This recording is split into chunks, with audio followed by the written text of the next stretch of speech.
see, with this finger, you're getting straight. Now choke the gun. There you go. Now, one foot, there you go. Your pointing foot. Point at what you want with this leg right here. Right. This is the one that you actually, you know, you're straight. Get ready. Don't anticipate the kick. Just think about the squeeze. Should I be closing one eye or both eyes open, looking down the middle? You might want to close one eye, but just to feel comfortable, start off with both eyes open. That's all just you. I'm ready. I'm going. First, and then we'll worry about getting, you know, expertise with it.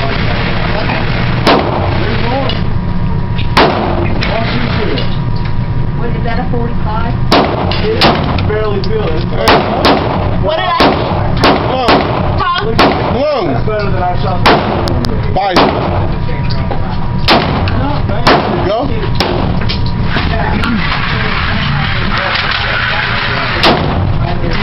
All right.